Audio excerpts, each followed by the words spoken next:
So I want to have a conversation with you today about when we talk about rural stress, and I'm going to talk not so much about the what in terms of content that we offer to people, but I'm going to talk a little bit about the why, because I think the psychology of rural stress is important. I'm not going to spend a lot of time on that, but a little bit. And then a little bit about the how of how do we reach people. I got to find my clicker if I can, so let me get dialed up here. I think there we go. Okay, so I like this slide. It says, my grandfather used to say, once in your life you need a doctor, a lawyer, a policeman, and a preacher, but every day, 3 times a day, you need a farmer. And we depend on agriculture for our daily survival in ways that we are too often disconnected from in America today. And that's another conversation, but it's a very important thing to remember that we are extremely dependent, not just, that it's nice to, if you're, driving through North Dakota to see somebody in a combine out in a beautiful field, with flax or something like that. That's not what agriculture is about. It's about, producing the food, the fuel, the fiber that is so much of what we depend on every day. When we look at the issue a little bit of stress, farming typically ranks in the top 10 most stressful occupations in the United States. And National Occupational Health and Safety Administration ranks it among the top, for example, of stress-related health conditions. So everything from high blood pressure to anxiety, things like that. We've heard a little bit about concerns related to, I think last night it was talked about deaths of despair, right? Or Karen Matthews talked about that, and suicide.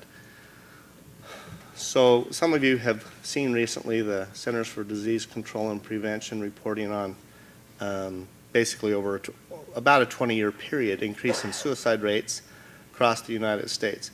North Dakota was number 1 in that increase, a 58% increase during that time period.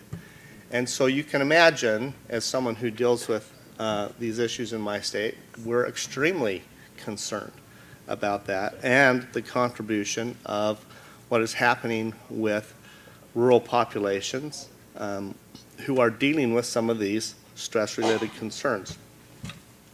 Extension is a national system. I'll talk a little bit about that more in a minute, but the land-grant university system across the United States that was established by congressional guidance in 1914 included the Cooperative Extension Service, which is organized as the outreach, research, and educational arm of the land-grant university system. What does that mean? It means to take the research and the resources that are done at our land-grant universities to serve the citizens of the United States, and particularly the needs of agriculture, rural communities, and family well-being. And so that mandate has been in existence for 100 years, and it's a unique federal, state, and local partnership that exists.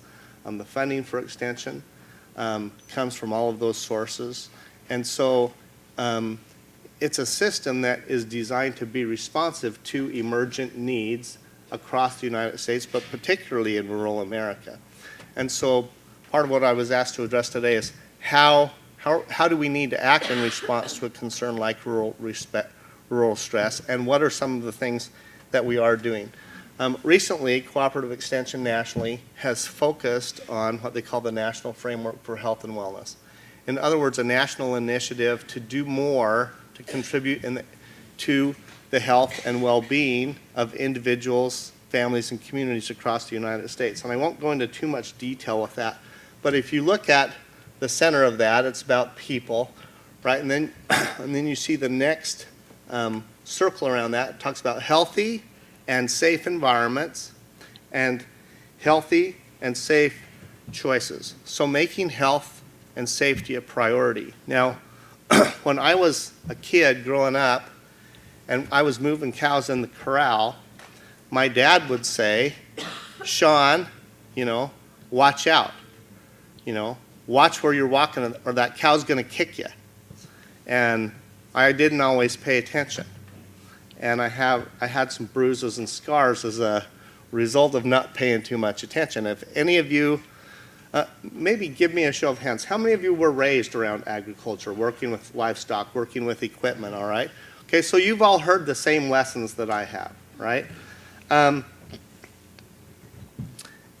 It started to come home to me as a kid how important thinking about the health and safety practices that we put into place were when my cousin was down in the field with some of our horses and he got kicked in the head. He was in the hospital for an extended period of time. He didn't die, but he has suffered lifelong effects from that particular accident.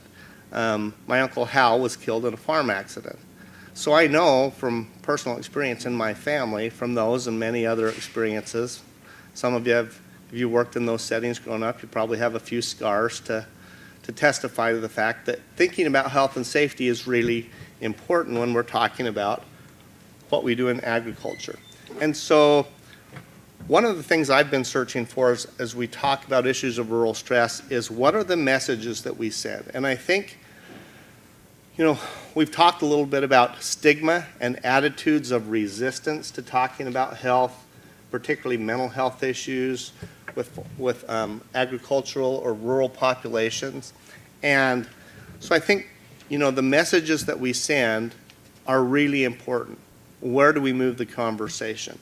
And I've heard some people say, well, it's just a foreign topic to talk about mental health in agriculture.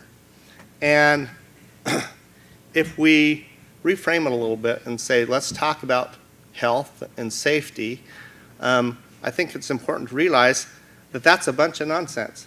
We talk about health and safety in agriculture all the time, at least in my lifetime, and I think prior to that. We talk about farm equipment safety, right? And like I said, my uncle died in a farm accident with a combine, and so I know a little bit about that. We talk about pesticide use safety. How many of you here work in the arena of food safety? Yeah.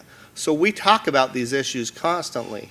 So it's not something that we don't talk about. It's just, are we willing to expand our conversation a little bit to talking about health and wellness in agriculture includes mental health. And so these are key messages that I think are really important.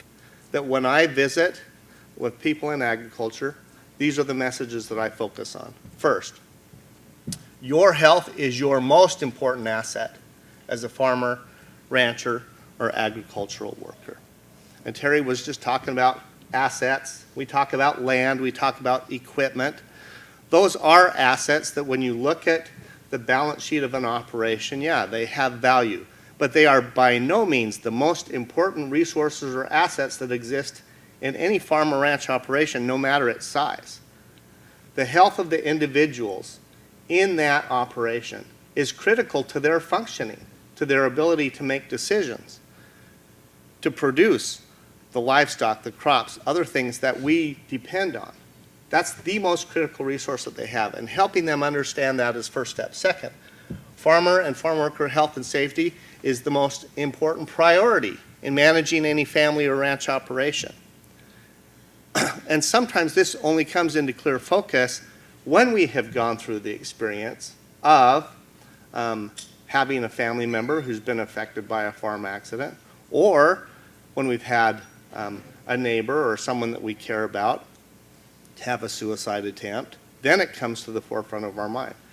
Well, we need to put it as a priority long before we get to that particular point. Next, increased stress levels can negatively affect and damage one's, all these dimensions of health, physical health, mental health, behavioral health, relational health, occupational health. And then this kind of takeaway, good stress management is good farm management.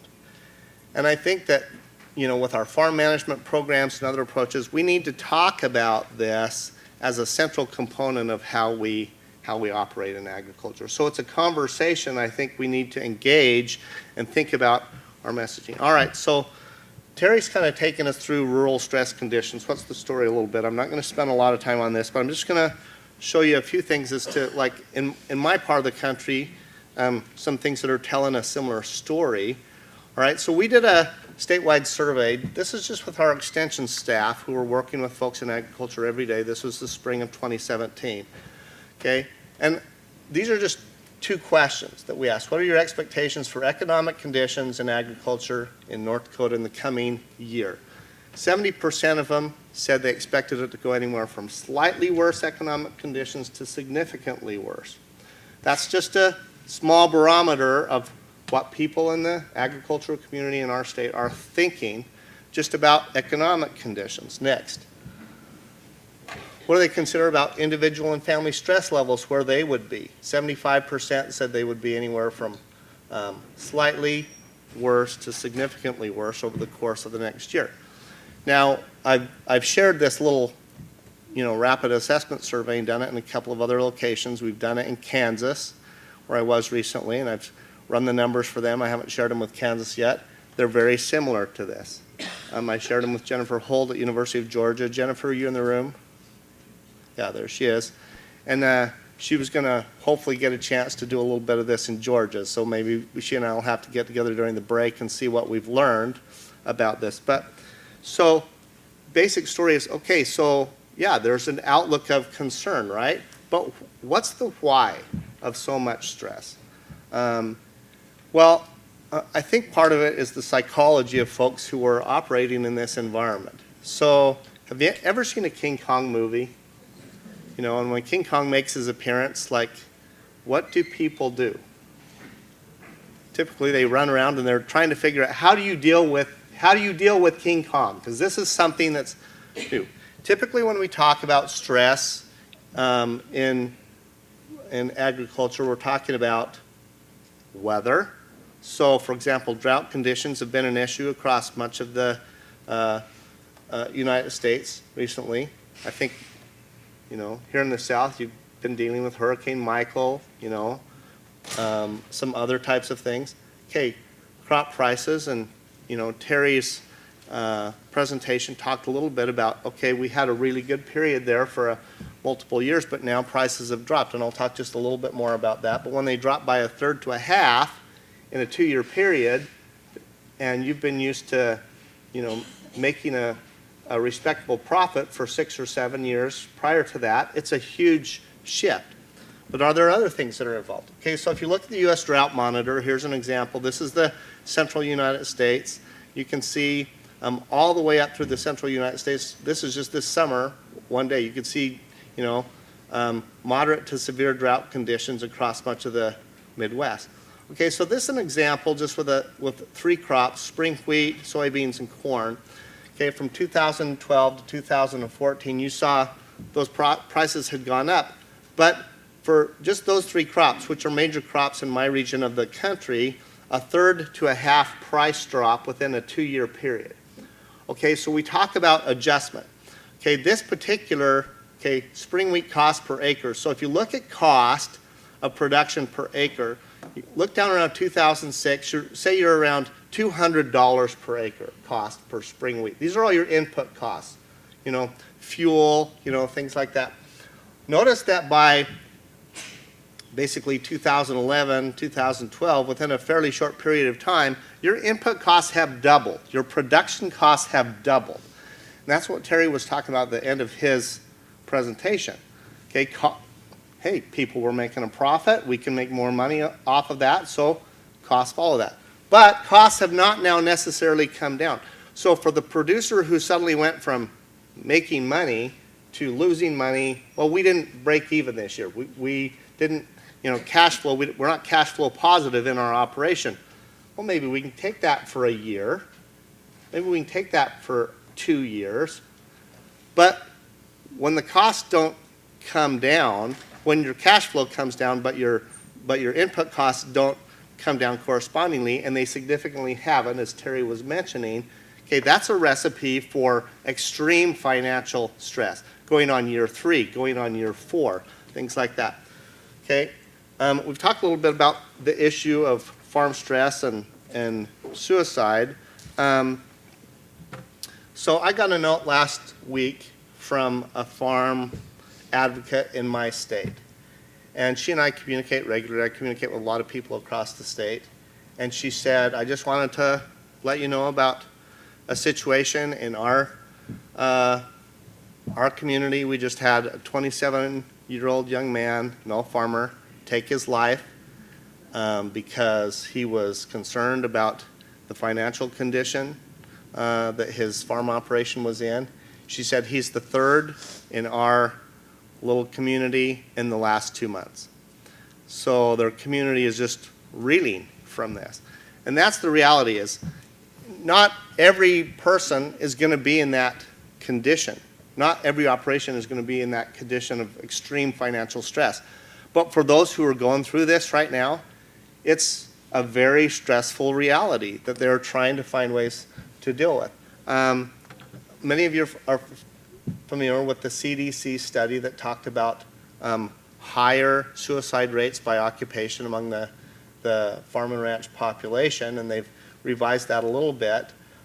But there's probably not a day in my office that goes by that this concern kind of doesn't come to the fore. And there's lots of ways we can look at the barometer of farm stress, right? We can talk about what's happening with prices, we can talk about shifting conditions, but part of it is when I get a phone call in my office or an email like I did from Marcia saying, this is what we're dealing with in my community, how do we respond? So that's typical for me to talk to people in my state, but it's not typical for me to talk to people from large media outlets around the country. All right, this is Newsweek a couple of years ago, Death on the Farm. This is their title, talking about issues of suicide in agriculture. All right, so these are publications I've gotten phone calls from, and had media conversations with recently. I don't get phone calls from the Los Angeles Times. I'm nobody, okay? The Christian Science Monitor, China U.S. Daily, the Washington Post. I don't talk to these people, but they're calling my office and they're asking questions about, farm stress.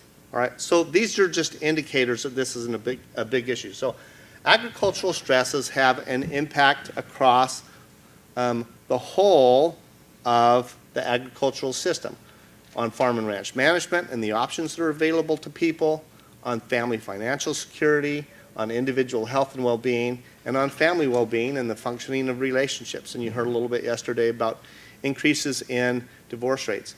Rand Conger, who did a lot of research in this area at Iowa State, has shown in his research that these economic stressors, and Ray Atkinson asked the question, I think yesterday, about, how much of a big driver is financial stress a big driver of this? Yeah, it's a really big driver, but it doesn't end there. That's often the initiator of some of this stress.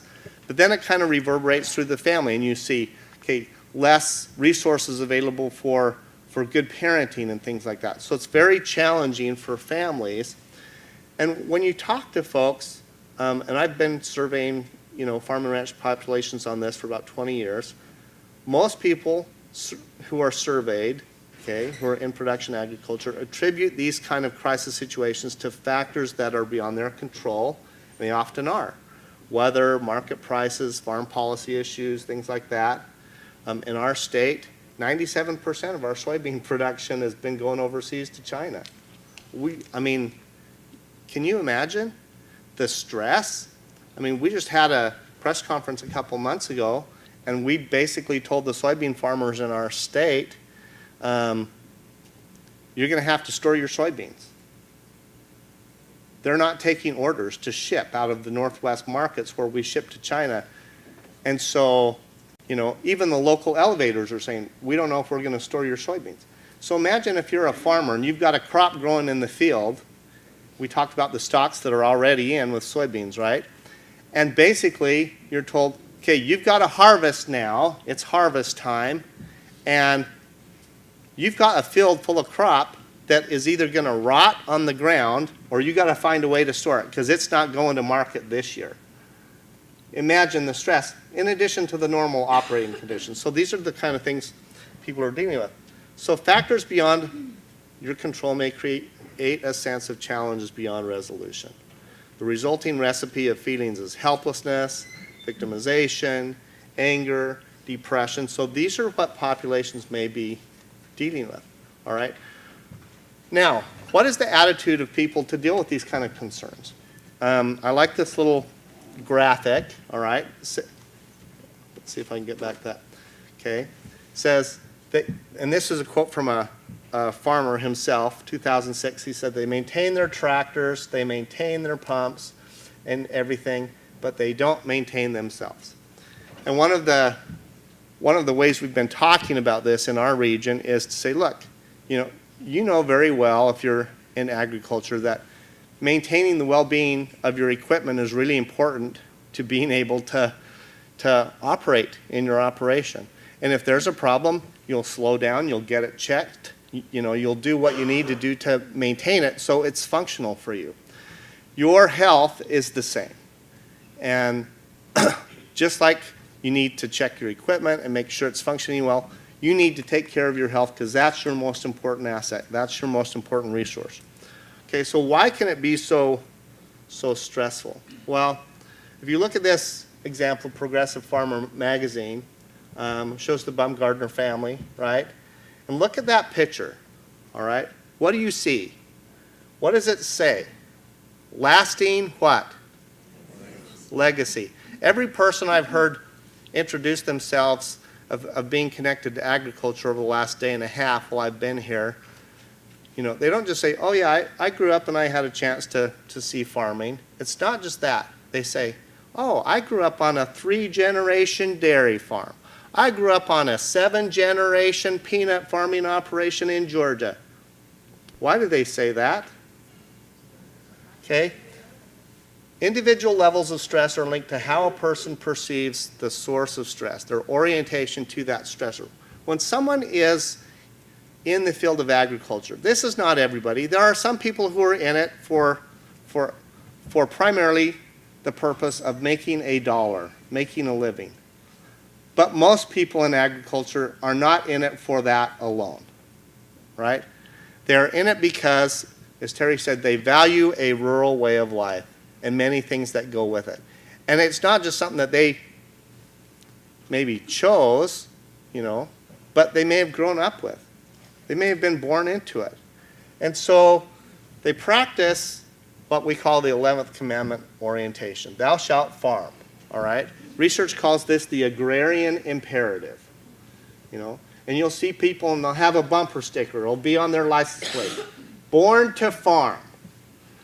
So if you're born to farm, I can't just tell you if your operation is at risk, hey, just get a job, go back to school and just get a job. I mean, I can tell them that. But psychologically, it's not just, hey, I could move to another location and get a job in a different industry. It's not that simple.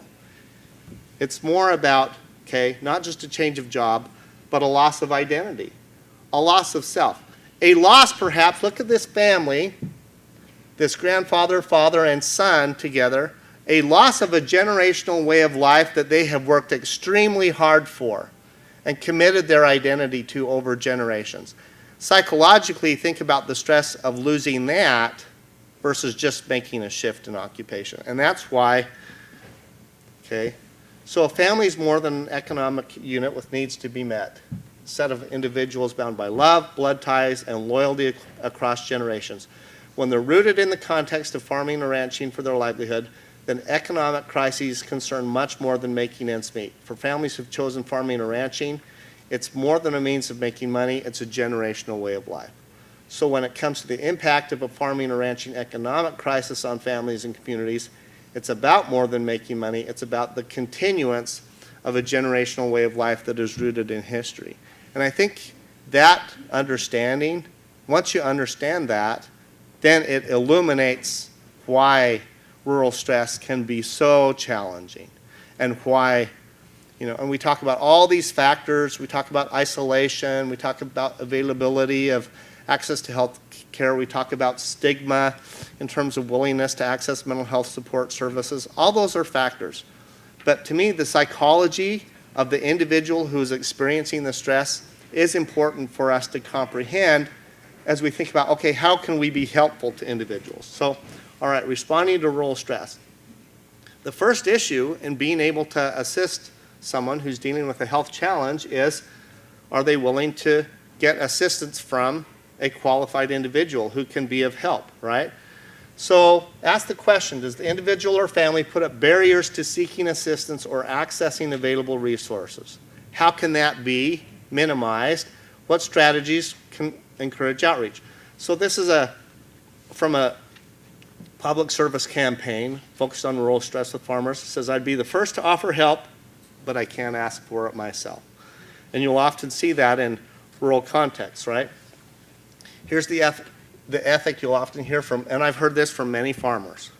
We need markets and prices, not assistance, right? We are a capable, self-reliant, innovative group of people, and they are. But it doesn't mean that we don't need to start a conversation about health and wellness in agriculture. All right. So one of the things that we have to think about is we are, in a sense, the social support system for those who are working in agriculture who may be dealing with stress. So how do individuals and families experience that support internally and externally? So there's kind of within family social support experiences, other sources that we call informal social support, and then formal social supports. So one thing that we've done in our region is some surveying with, and I would encourage you to do this kind of needs assessment in whatever region that you are in. But for example, this is what we had responses in our state from people in production agriculture. They said, where do they get their support? So you'll see that first kind of group of top 5, parents, spouse, children, relatives, friends. Those are their top sources. They're within family type of social support contacts. Then you have, below that, you start to see, okay, neighbors, religious group, lenders, community, social services. See how far down there social services is? In other words, it's hard to get somewhere if we're leading with social services. We have to partner with social services, but we have to look at where are people going to naturally, what are the systems of support they already embed themselves in to start with. You'll see farm organizations is fairly high there. That's why partnering with Farm Bureau, Farmers Union, okay, others group, farm insurance groups is really, really important. Now to me, when I think about getting the job done with helping someone as far as a health concern issue is concerned, I'm not so concerned about does the individual come to an educational session? If I can get to someone who they draw social support from who can be engaged in that conversation. If you do a farm stress workshop, you'll often have individuals there and they'll say, well, I'm not the individual going through the particular situation. It's my brother who's an operator that I'm really concerned about. Or it's my uncle that I'm really concerned about. Hey, if you're reaching the family member who's going to be the bridge to that person, that's okay with me. And that's often what we need to think about is where are the contacts in their circle of support that we can reach to. I was down in Kansas, and someone who's with the American Association of Agri-Women, she kind of raised her hand and said, you know, I'm with the American Association of Agri-Women. She's like, what role do you see for women in this? And I said, well, I'll tell you, I've seen a transformation in agriculture in my state in the last 20 years as far as women not only who are partners in farming operations, but who are farmers themselves, right? And I said, to me, the most important transformation in agriculture to pay attention to issues of health and wellness is the active involvement of women in the field of agriculture. And I'll just tell you, women have a perspective on the importance of health and wellness in human relationships that men often don't make as much of a priority. They are critical to this whole thing. And so I encourage you to really, really remember that. All right, so the Extension Land-Grant University system is nationwide. And of course, if some of you are familiar with that, there are what we call 1862 institutions, which were established, and those are most of our state land grants, like University of Georgia, North Dakota State, Utah State, things like that. But then we have our partner institutions, our 1890 institutions, which are historically black colleges and universities, and our 1994 institutions, which are our tribal partners. So all of those are important, and I would just say that of course there's variation demographically of involvement in agriculture depending on what region of the country that you are in. But when we're talking about rural populations, particularly those that are economically vulnerable, it's really important to partner with, okay, all of our land grant institutions, particularly our 1890 and our 1994 institutions. My part of the country, where about 10% of our state population is indigenous or tribal, okay, those are economically vulnerable groups in my part of the country, and they also tend to be rural populations, and so they very much, partnering with them very much needs to be part of our strategy. All right, so I'm just going to go through a few examples of things that I've been involved with, and my colleagues in the land grant university and extension system have been involved with resources for responding to rural stress. And I'll go through all of these examples. You have a couple examples I had handed out that you can see, and I would just say that there is a range of possibilities. We're only constrained by our lack of imagination as far as what we can do to respond and be of assistance to people. So one is direct awareness and education. So do you have lesson materials, for example? During different times of the year, individuals involved in agriculture will be involved in different types of meetings, seminars, conferences for professional development, market outlooks, things like that. What am I going to plant this next year? Well, so in those settings, we try to partner with those settings in our state and deliver some things on managing stress in times of tight margins. So we developed this lesson plan and NDSU extension, and then 4 additional kind of brief lesson plans. And this is available online through e-extension. You can get it. You can contact me, and you can certainly use these materials. I know they've been using them not just in our state, but in some other states, Minnesota, Kansas, Tennessee, Arkansas, some places like that. The brief lesson plans, these are like maybe 10-minute short lessons that we have trained our staff across extension to use. So they don't have to be an expert on mental health, but they can say, hey, we're just going to go through 10 minutes and we just want to hit a few things talking about, hey, you know, how do you recognize depression in yourself or a family member, and then where do you go for help? Okay, how do you recognize suicide risk in yourself or someone else, and then where do you go for help? So it's very simple. It's meant to be blended into any other setting, right? So we've got 4 of those on depression, suicide, mindfulness practice, all right, and then how to refer for assistance. That mindfulness one, we partnered with Michigan State in doing that.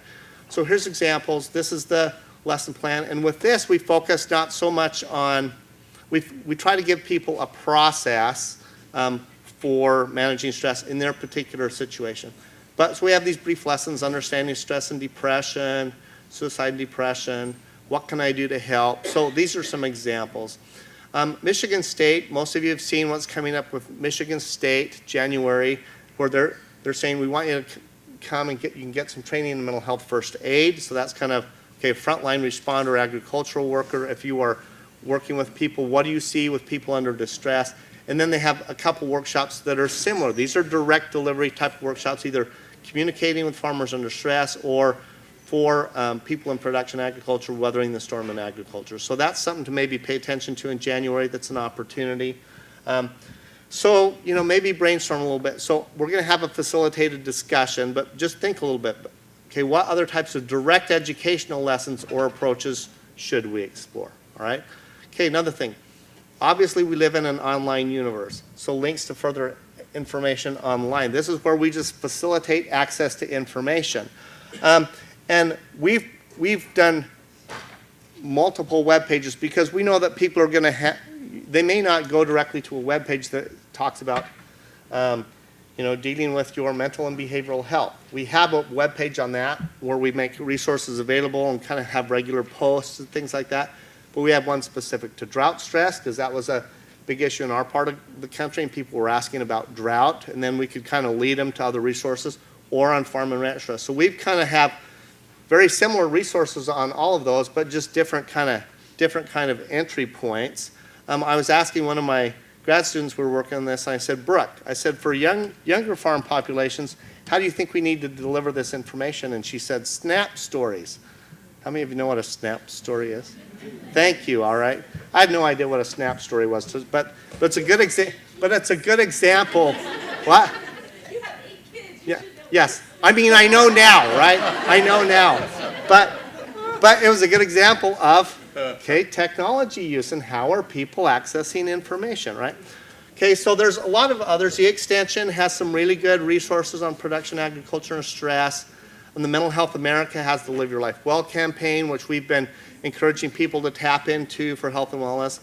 Farms.com online has short 10 videos, about 2 minutes each, with Dr. Val Farmer, who's well-known rural stress psychologist.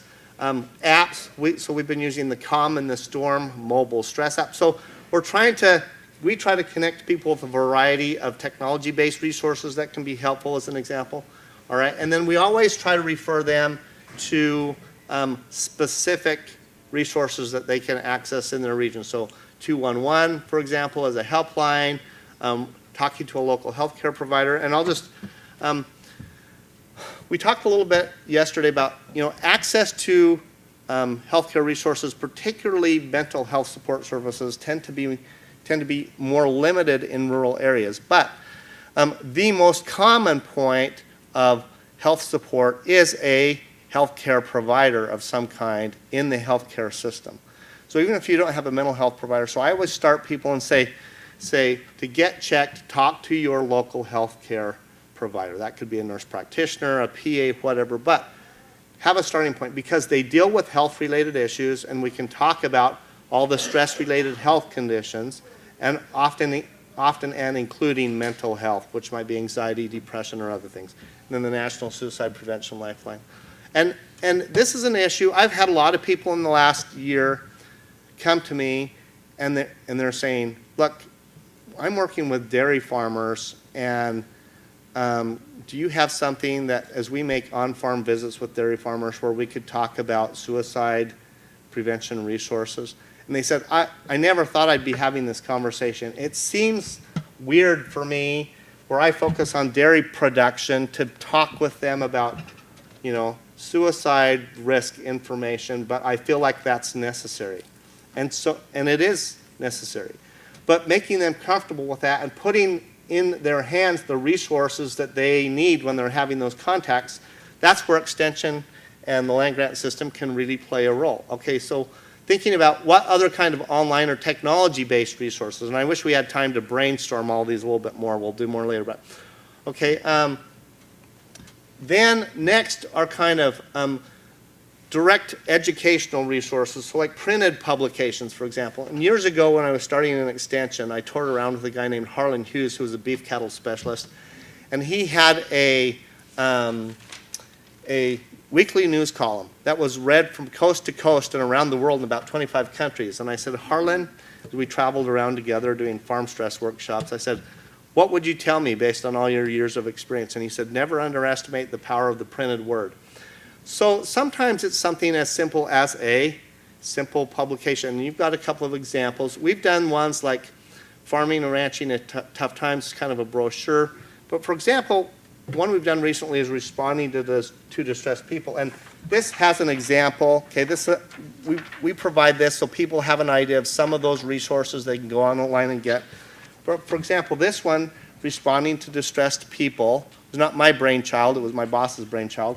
Sometimes you need help, sometimes you are help. Okay, and it's very simple. Okay, kind of a flow chart. If someone's dealing with distress, what are some things to pay attention to? Where do you kind of take them through? This has been very well received in our state. It's being used widely, for example.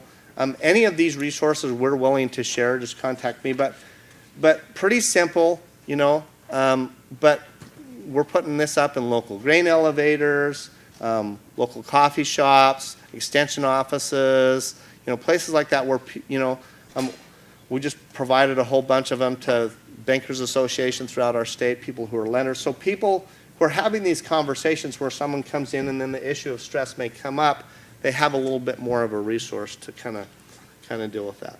All right, so I just showed you kind of these examples. So there's a variety of examples.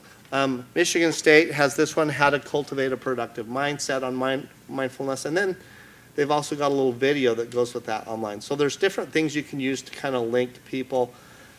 We have this poster set that we've done, Managing Stress and Pursuing Wellness in Times of Tight Margins. And so we have this little handout that goes with that. Oh, here it is. Okay, so this is like, our staff came to me and they said, hey, we want something we can put in church bulletins, for example. We want a half sheet. So this is what we came up with, 12 tools for your wellness toolbox in times of farm stress, right? So very simple. Okay, coffee shops can use it, put it on the table, newspapers can insert it, church bulletins can insert it. Again, simple thing, and it goes with this poster set. And so we check, we have these poster sets kind of located around the state, and our extension staff use them at farm shows. I spent 2 days at the Big Iron Farm Show, big farm show up in North Dakota, but people come from all over the Midwest. We have about 70,000 people come over 3 days. So we, talk to people for 3 days using this poster set. So that's an example. I just showed you the handout. So sometimes it's just little things like that. So brainstorm, what other types of educational resources would be useful? All right, a couple of other things, professional development seminars. So really, part of the process here, one of the features of extension, we talk about research, we talk about direct education, but really the third pillar, I think, of what we do in extension is community engagement. We tend to be good facilitators and community partners, connecting with people, right? So doing that is really important, and connecting with people across the agricultural community. So it might be people who are clergy, healthcare workers, counselors, mental health professionals, law enforcement, things like that. To expand awareness of farm stress, mental health resources, these type of things. So we've done a few things. We started with, when we noticed in 2016 there was, some issues to pay attention to this in area. So we started with our own staff, Managing Farm Stress webinar. But we've been partnering now for 3 years, for example, and I'll show examples of this. So in extension, we are not mental health support service providers, right? I don't deal with substance abuse treatment on a daily basis, things like that. And there's kind of a line they encourage us to draw between being an educational provider and a mental health support provider. But I have a lot of colleagues who are. So Monica McConkey, my friend, is in the room. She's from Prairie St. John's, a psychiatric treatment services facility across our region, right? So we went to them and said, hey, could we partner with you a little bit on this? We'll provide the educational network. We have a distance education system that we can broadcast over. We can gather people at local sites. We have county extension agents all across our state. If you can bring the content expertise and the Q&A, and so we've married that for the last 3 years, and we do this once a year. We have about 250 people across our state. We have a training seminar called Behavioral Health 101. We talk about substance use issues, we talk about farm stress, we talk about depression and anxiety, all these type of things. Okay, so that's one example. Another example, we had in January of this year, Life Beyond Breaking Even, Farm Stress and Economic Summit. So it's very common, okay, for a state to do an agricultural summit or economic outlook. And okay, you cannot effectively talk about health and wellness in agriculture if you are not partnered with people who are on the ag finance, ag economic, ag production side of this equation. Those are the individuals who are in daily contact with individuals in farming and ranching. They have to be your close partners. We just had, our senator just had a suicide prevention summit in our state. And we had something else scheduled that day. And I went to my boss and I said, can we opt out, like 2 or 3 of us, opt out and go to the senator's suicide prevention summit?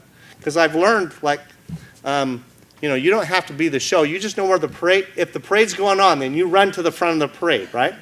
So she said, yeah, you guys can go. So 2 or 3 of us, we teamed up. And one of the people that I recruited was one of our ag econ specialists. And I said, Dave, can you come with me to this? He said, absolutely. We went to it and they said, hey, Extension, can you have someone who's a panelist to talk about suicide prevention in our state? And they said, sure. And they said, Sean, would you do it? And I said, no.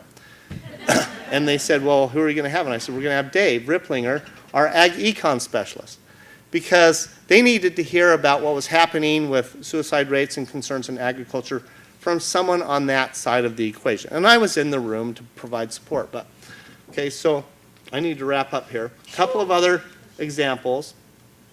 All right, so last thing, what other types of things or approaches? So agriculture is a field, I would argue, that makes progress as people learn best practices from others, practice innovation and sustainability. So what other ideas and approaches are being used? So I'm just going to share with you 4 or 5 I've picked up that are really impressing me that I want to learn from. Okay, so New Zealand, Farm Strong New Zealand. How many of you are familiar with Farm Strong New Zealand? Yes. Okay, so if you're not familiar with it, get familiar with it. They are breaking innovative ground as far as bringing this message of health and wellness in agriculture to the fore. They're doing a very innovative job. Their messaging is really, really good. I love their messaging. Farm Strong New Zealand, that's a much more palatable message to someone who is a farmer who's thinking, I'm not so sure about going to a depression workshop. But Farm Strong, I mean, that sounds good. So they've got some, just Google Farm Strong New Zealand. I'm not going to take you through all of their, they've got short, fun educational videos. They've got events, things like that. So they've got really doing some amazing stuff down in New Zealand with this. Okay, peer support efforts. So one of the things that we've done, and hearing from peers, I think, who've been through stressful experiences or health concern experiences in agriculture is important. It's often easier for a farmer to hear from a farmer or talk to a farmer, right? I'll bet Ted would agree with me after many years of experience. So we have, for example, marketing clubs in our state, right, that are organized around agriculture marketing. But we've been partnering with them, and we just try to slide in a little bit, say, okay, talk about how you're integrating wellness in your farm practice, all right? What are you doing to, to try and live a healthy lifestyle, because that's important for your functioning as a farmer operator. So just, that's an existing setting where they're talking to other farmers and they can share practices really easily. Okay, distance-based programs. We heard about telehealth yesterday.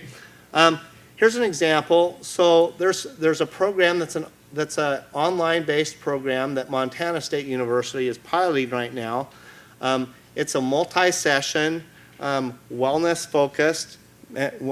and mental health focused program called Thrive, all right? And they're doing a randomized controlled trial study with this, and it's tailored specifically. They've adapted it specifically for farm and ranch populations. Really good material. Mark Shura and Sandy Bailey at Montana State University are involved with this. Very promising, very positive outcomes from their initial research. So that's an example of, there's some emergent approaches, and I think, I don't know if they're NIMH funded or CDC funded, but there's some really emergent approaches like that that are really positive. One of the things we're piloting right now, we're developing in our state, is we're developing a podcast series called Seeds of Health. That's not available yet, but hopefully it will be soon. So we're trying to look at some different options to help people access information at a distance. Public service campaigns. So, well, I won't play this, but we partnered, for example, with North Dakota Bankers Association. We just came out with our first 2 30-second public service announcements. And we're partnered in with the group that puts on our high school basketball tournament in the state. And so they're going to run our ads during the basketball tournament. So, but it was not me and Extension who produced everything. I kind of advised on this, but it was our Bankers Association, and they partnered with a communications group to kind of put this stuff together, all right? This is a new mini resource that just came out this week, okay? Very simple, and it folds out, but you can see it says, okay, wearing out your bootstraps, ? And then it has some resources to call. And this is just a new, very simple mini resource. Again, you can hand out any meeting. This is from Lutheran Social Services of North Dakota. And they partnered with us in Extension to produce this. Couple retreats. So I was involved with our healthcare system several years ago, partnering with doing retreats for couples called Plowing New Ground retreats, where we spent 3 days talking about communicating under stress, financial planning for your farm operation, all of these different kind of things. And about 10 or 15 couples really was important for couples who were involved in operations together. So there's a whole variety of delivery strategies you can think about. Media campaigns, publications, audio or video materials, educational workshops, all of these things. Are we where we need to be on this issue? No, I don't think we're where we need to be, but I think we're moving in the right direction. And I'm very grateful to University of Georgia for organizing this opportunity to talk about moving in the right direction together on the issue of rural stress. Thank you.